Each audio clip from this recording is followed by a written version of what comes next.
Good morning, children. I am your economics teacher Vinita. Today I am going to teach you the chapter in macroeconomics, money and banking. Money. It plays an important role in the economic activities of human beings. It can be a shell, a metal coin, or a piece of paper with a historic image on it. Do you know the evolution of money?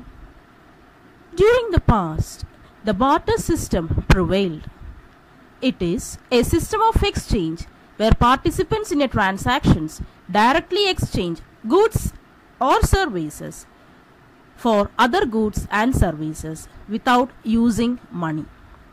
But there arises certain defects in that system. The first one is lack of double coincidence of want. That means it is not necessary that one's need should coincide with the other's one. The second one is difficulty of storing value.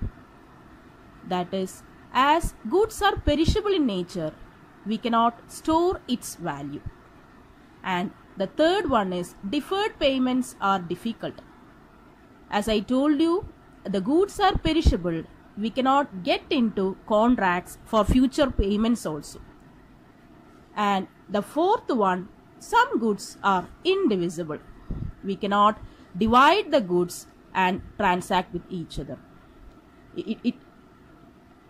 Next one is money.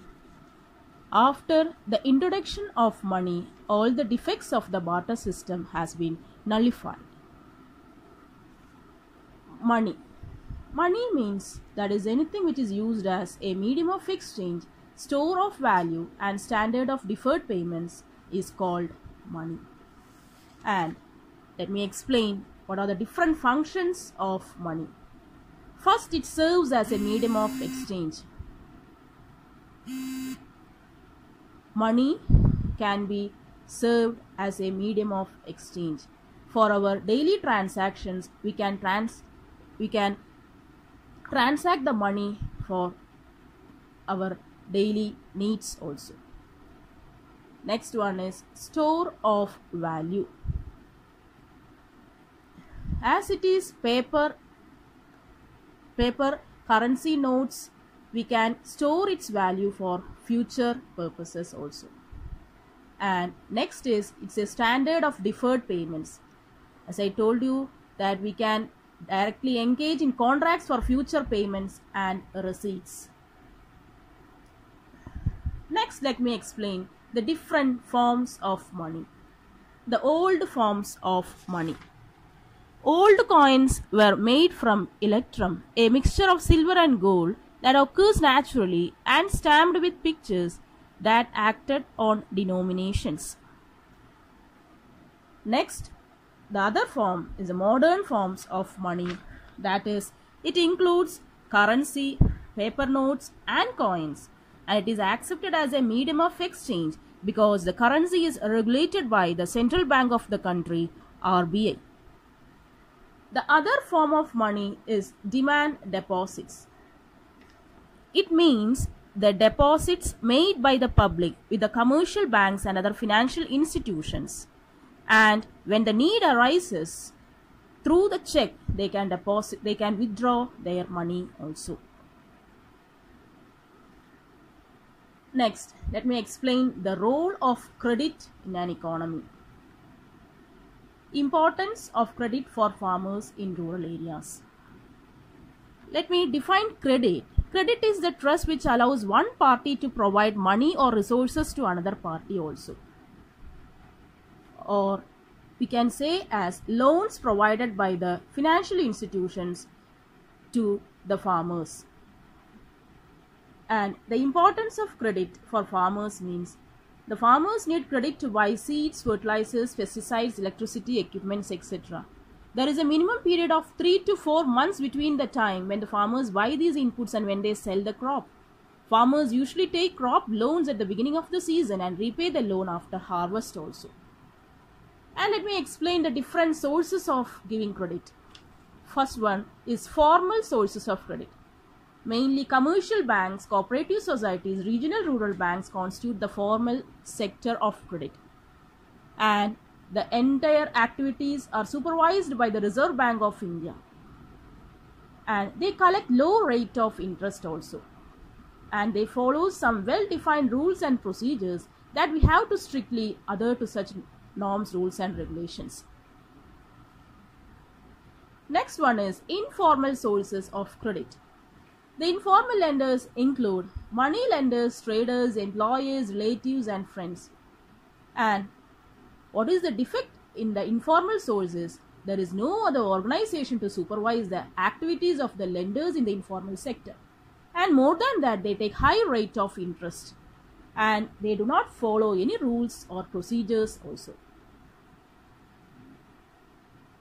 And next one, let me explain the percentage of loans given by the different financial institutions, formal as well as informal.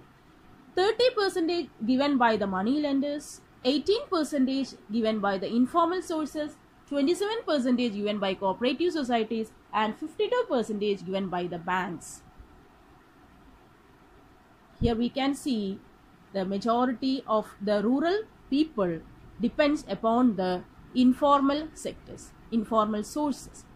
And credit in urban areas, here we can see the poor 85% credit from informal sources, and they only depend 18% from banks and other formal sources.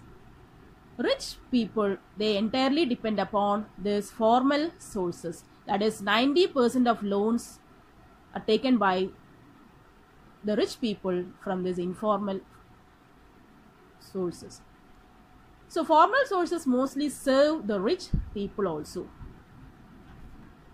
And the next one, why are the banks not advancing loans to the poor people? Let me explain that. To take the loans, we have to keep collateral security. Then only they will offer loans to the needy person. Here, the poor people, they do not have anything to offer as collateral security, and they are not available in many rural areas also. And they do not consider the poor people as credit worthy. Especially the redeemable capacity of the poor sections are low. So there frequently arises certain dues which creates problems for these financial institutions. So actually they hesitate to give loans to these poor sections of the people. And the last one is actually the poor people, they are ignorant and they are difficult to produce the needed documents also. So these are the reasons why the banks hesitate to provide loans to the poor people. And then let me explain the last one, that is self-help groups. Self-help group means these are the small sector units engaged in producing necessary goods, especially handicrafts and necessary goods also. For example, like Kudumbashree, Mahila Samaj, etc. They also entirely depend upon this informal as well as formal sources for their economic activities. So, thank you children for watching.